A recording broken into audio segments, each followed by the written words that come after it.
আসসালামু আলাইকুম ওরহমতুল্লাহি বারকাতুহ। আজ আমি হানাফি এবং সালাফি আলেমদের মধ্যে আকীদাগত কিছু পার্থক্য রয়েছে, যার প্রকৃত সত্য তুলে ধরার চেষ্টা করব ইনশাল্লাহ। বাংলাদেশের অনেক হানাফি আলেম এবং মুফতি রয়েছে যারা আল্লাহ তাআলাকে নিরাকার মনে করে থাকেন। মূলত এই ধারণা হিন্দুদের থেকে নেওয়া হয়েছে। হিন্দুদের ধর্মীয় গ্রন্থে বলা হয়েছে চতুর্বেদে ঈশ্বর সর্বত্র বিরাজমান এবং নিরাকার হিসাবে উল্লেখ করা হয়েছে। কোরআন এবং হাদিসে অসংখ্য দলিল থাকা সত্ত্বেও তারা আল্লাহর সিফাতগুলোকে অস্বীকার করে থাকে। কিন্তু সালাফি আলেমগণ যখন আল্লাহর সিফাতগুলোর কথা বলে তখন তাদেরকে দেহবাদী বলা হয়। কিন্তু প্রকৃত সত্য এই যে সালাফি আলেমগণ কখনো আল্লাহর সিফাতগুলোর প্রকৃত ধরন কিংবা ব্যাখ্যা তারা করে না। আল্লাহ তাআলার আকার আছে এবং তিনি নিরাকার নন। নিরাকার অর্থ হচ্ছে যা দেখা যায় না এবং শোনা যায় না, কিন্তু আল্লাহ সবকিছু দেখেন এবং শোনেন। আল্লাহ তাআলার যা যা আছে তার উপর আক্ষরিক অর্থে বিশ্বাস করার নামই হচ্ছে আমান্তু বিল্লাহি কামা হুয়া বি আসমাইহি ওয়া সিফাতিহি। এ ব্যাপারে আমরা কোরআন এবং হাদিস থেকে দলিল নেব। প্রথমেই আসি আমরা আল্লাহ তাআলার হাত প্রসঙ্গে। আল্লাহ তাআলার আকার আছে, তার অন্যতম প্রমাণ হচ্ছে তার হাত আছে। রেফারেন্স দিচ্ছি, কিয়ামতের দিন গোটা পৃথিবী থাকবে তার হাতের মুঠোয় এবং আকাশসমূহ ভাঁজ করা অবস্থায় থাকবে তার ডান হাতে। রেফারেন্স দেখুন সূরা জুমার 66। কিন্তু এ কথা আমি বলতে পারি না হাত কার মতো, কারণ অন্যত্র আয়াতে আল্লাহ তাআলা বলেন কোনো কিছুই তার সাদৃশ্য নয়। কিন্তু তার সিফাত হাতকে আমি অস্বীকার করতে পারি না।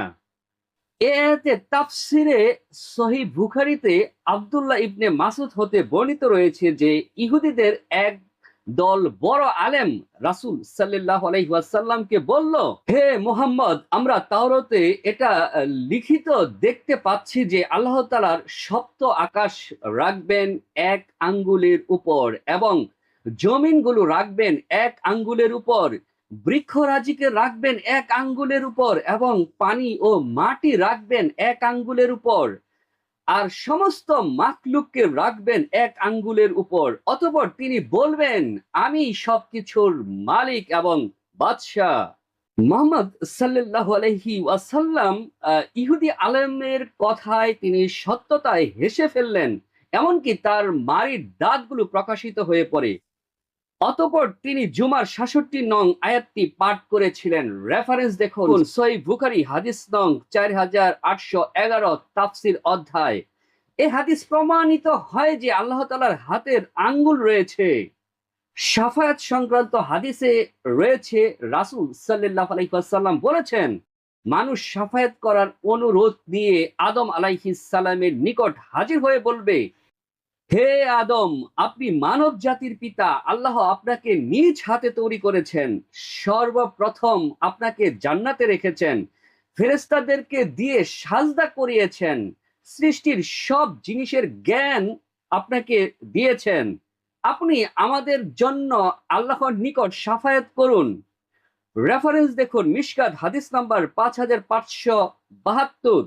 এই হাদিসে আল্লাহ তাআলা নিজ হাতের কথা বলেছেন। এখানেই শেষ নয়, আরো লক্ষ্য করুন। আল্লাহ তাআলা বলেন, ইবলিশ, আমি যাকে নিজ হাতে সৃষ্টি করেছি তার প্রতি সেজদা করতে তোমাকে কিসে বাধা দিল? রেফারেন্স দেখুন সুয়াদ ৭৫। এ আয়াতে নিজ হাতের কথাই বলা হচ্ছে।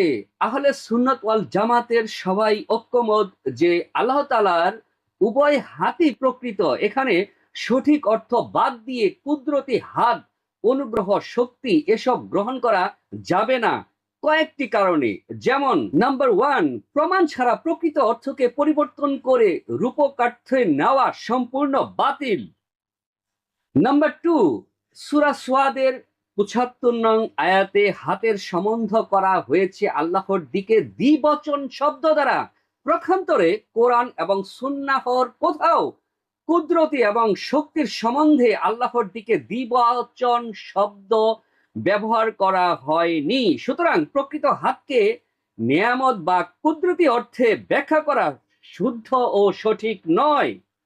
আরো বেশি পরিষ্কার হয় একটি হাদিসের মাধ্যমে। রাসূল সাল্লাল্লাহু আলাইহি ওয়াসাল্লাম বলেছেন, আল্লাহ তাআলা কিয়ামতের দিন আসমান সমূহকে গুটিয়ে নিবেন, অতঃপর তাকে ডান হাতে রেখে বলবেন, আমি বাদশাহ, কোথায় দুনিয়ার অহংকারী ও স্বৈরাচারী জালিমরা?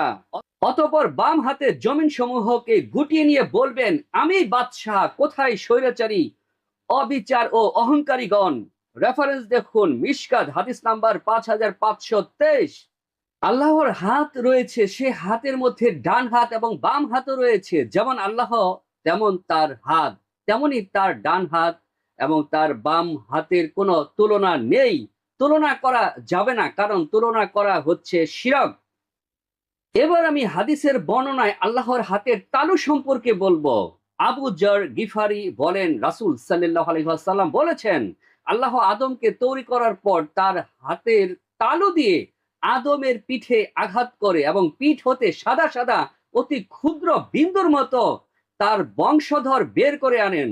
আবার তিনি বাম হাতের তালু দিয়ে আদম এর পিঠে আঘাত করেন। এরপর ক্ষুদ্র কালো ছাই কণার মতো তার বংশধর বের করে আনেন।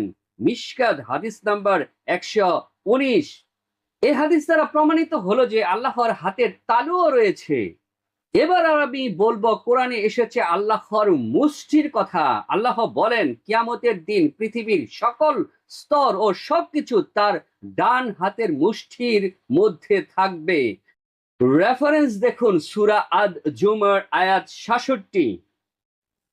এবার আমি আল্লাহ তাআলার পা মোবারক সম্পর্কে বলবো। কিয়ামতের দিন আল্লাহ নিজ পা বের করে দেবেন এবং তার পায়ে সেজদা করার নির্দেশ দেবেন। যারা আল্লাহর অবাধ্য ছিল দুনিয়াতে, তারা সেজদা করতে পারবে না, কিন্তু যারা ঈমানদার তারাই সেজদা করতে পারবে।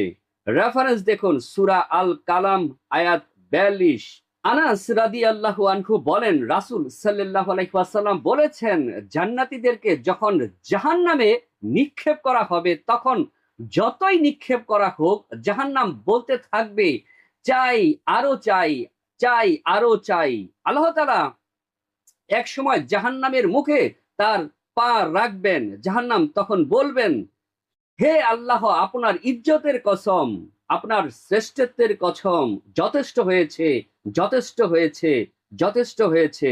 রেফারেন্স দেখুন সহিহ বুখারী 7384। এবার আমি আপনাদেরকে আল্লাহ তাআলার চেহারা মোবারক সম্পর্কে বলবো। আল্লাহ তাআলার চেহারা আছে যা কোরআন এবং হাদিস দ্বারা প্রমাণিত। আল্লাহ বলেন, পূর্ব পশ্চিমের মালিক আল্লাহ, তোমরা যেদিকেই মুখ ফিরাও সেদিকেই আল্লাহর মুখমণ্ডল রয়েছে। রেফারেন্স দেখুন বাকারা 115। অন্য একটি আয়াতে আল্লাহ বলেন, ভূপৃষ্ঠের সবকিছুই ধ্বংসশীল, একমাত্র আপনার মহিমাময় ও মহানুভব পালনকর্তার চেহারা ব্যতীত। রেফারেন্স দেখুন সূরা আর রহমান আয়াত 27। নবী সাল্লাল্লাহু আলাইহি ওয়াসাল্লাম বলেছেন, যখন তোমাদের মধ্যে কেউ তার অন্য ভাইয়ের সাথে মারামারি করে, তখন যেন সে তার ভাইয়ের মুখমণ্ডলে আঘাত করা হতে বিরত থাকে, কেননা আল্লাহ তাআলা আদম আলাইহিস সালামকে তার নিজ আকৃতিতে সৃষ্টি করেছেন। রেফারেন্স দেখুন সহিহ মুসলিম, হাদিস নাম্বার 2612।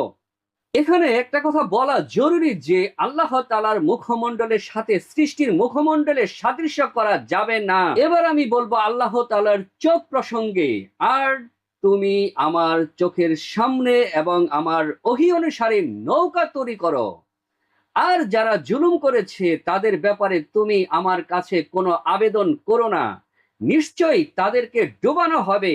রেফারেন্স দেখুন সূরা হুদ আয়াত 37। তিনি আরো বলেন, যাতে তুমি আমার চোখের সামনে প্রতিপালিত হও। রেফারেন্স দেখুন সূরা তোহা আয়াত 39। এবার আমি পরকালে আল্লাহকে দেখা যাবে এ প্রসঙ্গে বলবো। যেমন সেদিন অনেক মুখমণ্ডল উজ্জ্বল হবে, তারা তাদের প্রতিপালকের দিকে তাকিয়ে থাকবে। রেফারেন্স দেখুন কিয়ামা আয়াত 23। সহিহ বুখারীতে বর্ণিত আছে, শীঘ্রই তোমার প্রতিপালককে তোমরা চাক্ষুষ ভাবে দেখতে পাবে। রেফারেন্স দেখুন সহিহ বুখারী 7435। আরেকটি হাদিসে এসেছে, লোকেরা জিজ্ঞেস করলেন, হে আল্লাহর রাসূল, কিয়ামতের দিন কি আমরা আমাদের প্রতিপালককে দেখতে পাবো? রাসূল সাল্লাল্লাহু আলাইহি ওয়াসাল্লাম বললেন, পূর্ণিমার রাতে চাঁদ দেখতে কি তোমাদের কোনো কষ্ট হয়? তারা বলল, না। তিনি আরো বললেন, যখন আকাশ মেঘ শূন্য ও সম্পূর্ণ পরিষ্কার থাকে তখন সূর্য দেখতে তোমাদের কি কোনো কষ্ট হয়? উত্তরে তারা বলল, জি না। তখন তিনি বললেন, এভাবেই তোমরা তোমাদের প্রতিপালককে দেখতে পাবে। রেফারেন্স দেখুন সহিহ বুখারী হাদিস নাম্বার ৭৪৩৭। আল্লাহর রাসূল আরো বলেন, জান্নাতীরা যখন জান্নাতে প্রবেশ করবে তখন আল্লাহ তাদেরকে জিজ্ঞেস করবেন, তোমাদের জন্য আমি আরো কিছু বৃদ্ধি করে দেই, তোমরা কি তা চাও? তারা উত্তরে বলবে, আপনি কি আমাদের মুখমণ্ডল উজ্জ্বল করেননি? আমাদেরকে কি আপনি জান্নাতে প্রবেশ করাননি এবং আমাদেরকে জাহান্নাম হতে রক্ষা করেননি? আল্লাহর রাসূল বলেন, অতঃপর পর্দা সরে যাবে, তখন ওই জান্নাতীদের দৃষ্টি তাদের প্রতিপালকের দিকে পতিত হবে এবং তাতে তারা যে আনন্দ পাবে তা অন্য কিছুতেই পাবে না। রেফারেন্স দেখুন সহিহ মুসলিম হাদিস নাম্বার ১৮১। এবার আমি আলোচনা করব এ ব্যাপারে ইমাম আবু হানিফা রাহিমাহুল্লাহ তার আকীদা কি ছিল। ইমাম আবু হানিফা রাহিমাহুল্লাহর বক্তব্যের মধ্যে রয়েছে, আল্লাহ তিনি শাইউন, বিদ্যমান, অস্তিত্ব, তবে অন্য কোন সৃষ্ট বস্তু বা বিদ্যমান বিষয়ের মতো নন। তার শায়ুন বস্তু হওয়ার অর্থ হচ্ছে তিনি বিদ্যমান অস্তিত্ব, তার ইয়াদ অর্থাৎ হাত আছে, ওয়াজ মুখমণ্ডল আছে, নফস সত্তা আছে। কারণ আল্লাহ কোরআনে এগুলো উল্লেখ করেছেন। কোরআনে আল্লাহ যা কিছু উল্লেখ করেছেন যেমন মুখমণ্ডল, হাত, নফস ইত্যাদি সবই তার বিশেষণ। একথা বলা যাবে না যে তার হাত অর্থ হচ্ছে ক্ষমতা বা তার নিয়ামত, কারণ এরূপ অর্থ ব্যাখ্যা করার অর্থ হচ্ছে আল্লাহর বিশেষণকে বাতিল করে দেওয়া। এরূপ ব্যাখ্যা করা কাদেরিয়া ও মুতাজিলা সম্প্রদায়ের রীতি। রেফারেন্স দেখুন ডক্টর খন্দকার জাহাঙ্গীর রচিত আল ফিকুল আকবর, পৃষ্ঠা ২৪৯। আমাদের দেশে এখনো অনেক আলেম হানাফি মুফতি রয়েছে যারা আল্লাহ তাআলার সিফাত অর্থাৎ আল্লাহ তাআলার চোখ, হাত, পা, মুখ কুদরতি অর্থে ব্যবহার করে থাকে, কিন্তু কুদরতি অর্থে ব্যবহার করলে আল্লাহ তাআলার প্রকৃত এবং তার বাস্তব সিফাতগুলোকে অস্বীকার করা হয়। কোরআনের আয়াতের এই খামখেয়ালি অর্থ সর্বপ্রথম যিনি চালু করেন তিনি হচ্ছেন জাহাম বিন সাফওয়ান নামক এক ব্যক্তি, যে খোরাসানের তিরমিজি অঞ্চলের অধিবাসী ছিলেন। এই খামখেয়ালি অর্থ করার জন্য তাকে ১২০ হিজরিতে আদালত কর্তৃক তাকে মৃত্যুদণ্ড দেওয়া হয়।